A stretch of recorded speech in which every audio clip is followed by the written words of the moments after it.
Final Fantasy VII Rebirth is almost here, and with it we're getting a ton of new information on the broader trilogy, as well as information on the game itself, and things are looking really good. I've been saying this for a while now since they've shown all the content that's going to be in this game, but I really feel that there is a genuine possibility that this is going to be the best playing Final Fantasy game of all time. Everything from the open world to the improved battle system, tons of new minigames, a wide cast of playable characters. Pretty much everything that I want in a Final Fantasy game is here. Now, while I have my criticisms of the story stuff, if they can really nail the gameplay and the character arcs, this is going to be the first Final Fantasy in quite some time, aside from 14's expansions, to actually break the 90s Metacritic. It's entirely possible. So go ahead and hit that subscribe button because today's news is incredibly fascinating. Starting off here, we have some news about Part 3. Yes, the next part after Rebirth. This interview is reported by Shinra Archaeology Department from IGN China, with them having this to say. Final Fantasy VII Rebirth producer Kitase says that although Part 3 scenario is roughly complete, it'll still take a while before the game comes out. In that time, he hopes that players will discuss and analyze the story of Rebirth, which he thinks will spark many intense discussions. Indeed, Final Fantasy VII Remake has sparked many intense discussions for 4 years now almost. I have been discussing routinely about Final Fantasy VII Remake, the implication of defeating the Arbiters, the potential revival of Zack, and all the new changes that they'll be making. Throughout that, my opinion has evolved quite a bit. It was something that I really did not like at first. However, after discussing with people like Sleep Easy, Baby Seal, and many other people within the community, hearing everyone else's thoughts, I've evolved a pretty open mind toward the situation, and I am willing and hopeful that Rebirth is going to surprise me and make all of these new changes worth it. However, everything that we've seen from the gameplay already has completely won me over. I already thought that Final Fantasy VII Remake was my ideal Final Fantasy combat system, so by opening the world, allowing you to play as more characters, do more things, and resolve some of the planned side quests that were in the first game, the outlook on Part 3 being even better stands pretty good. It's also exciting to know that Part 3 scenario is already pretty much complete. It stands to reason that Part 3 is already beginning development. With them being able to reuse even more assets from the first 2 games, it's entirely possible that Part 3 may come a little bit sooner than the wait between Part 1 and Part 2. That is at the very least the hope here. It's hard to say with finality if that's going to be the case. Momentum is something that helps game sales as it sustains hype a lot longer. It took about 3 years and 10 months between Part 1 and Part 2, so hopefully we can get this one to under 3 years. Now, there has been a lot of mystery about Final Fantasy VII Remake's new plot twist. It appears that there are now 2 worlds, one where Stamp is a beagle and the other where Stamp is a terrier. The one where Stamp is a terrier also seems to have Zack alive, and everyone has been dying to know the answers to those mysteries. Will we finally know them? Well, this statement coming from PlayStation Blog Japan has had this to say. When asked if Final Fantasy VII Rebirth will clarify the overarching mysteries about the world, such as parallel timelines, creative director Nomura says he thinks it will to some extent, or at least in a general sense. However, he wants to maintain interest in where things are going, even beyond Rebirth. This is something that I've been preaching for quite a while. Do not expect Final Fantasy VII Rebirth to answer all of your questions. It might confirm where things are headed or some general details, but the fact of the matter is they're not going to give away the mystery until Part 3. In fact, from how the developers have been talking about the way things are going to end, it's probably going to generate more questions than it is anything else. So personally, I would not go into this experience expecting anything conclusive, as the developers are telling you right here in this statement and multiple other statements. Rebirth is not really going to give you anything conclusive, but it is going to drive the hype and drive the mystery even further. This is also why, out of the 3 games, I suspect that Rebirth will be the best received one. Rebirth does not have the burden of resolving any of the mysteries. It only has to drive hype, drive more excitement, show new weird and interesting twists. Part 3, however, has the excruciating burden of tying all of that up and making you feel like it was all worth your time. Ending a story in general is very difficult, but ending a story steeped in this much mystery that has 25 years worth of emotion riding on it, that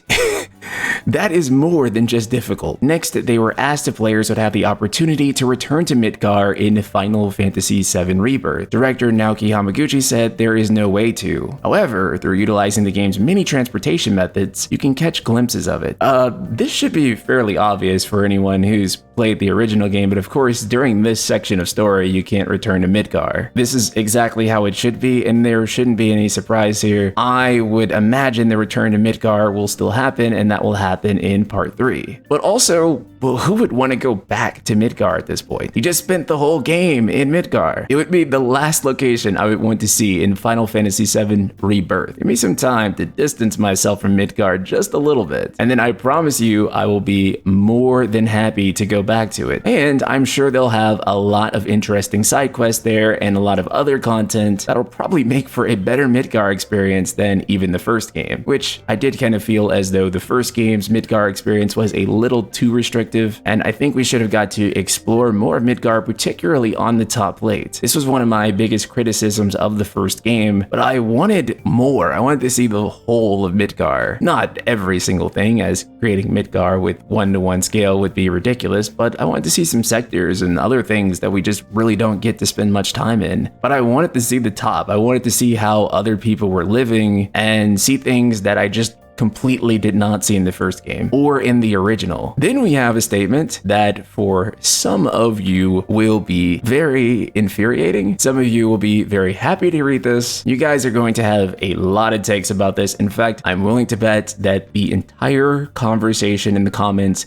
will be about this one quote. FF7 Rebirth producer Yoshinori Kitase says that after spending 30 years with FF7 characters, he wants to make them happy and give them a happy ending. However, he says that the rest of the team is also taken into consideration, so it won't just be happiness and rainbows. So my hot take on this was that Final Fantasy VII OG already had a happy ending. It was later confirmed by scenario writer Kazushige Nojima that everyone survived after the meteor, so the long-standing rumor that humanity died out was false. So when you consider that everyone lived, the planet survived the meteor, Nanaki had cubs, it was an incredibly happy ending actually. People even returned to living with the planet. I guess the only sad thing was that Aerith and Zack remained dead, but aside from that, I would consider that a fairly happy ending. I really don't know how you can make it happier. Now, I know some people will say, well, I specifically want an epilogue. I want to see what the characters are up to after the ending of Final Fantasy VII. What would you say if I told you they made a feature-length film detailing that exact thing? And it was called Final Fantasy VII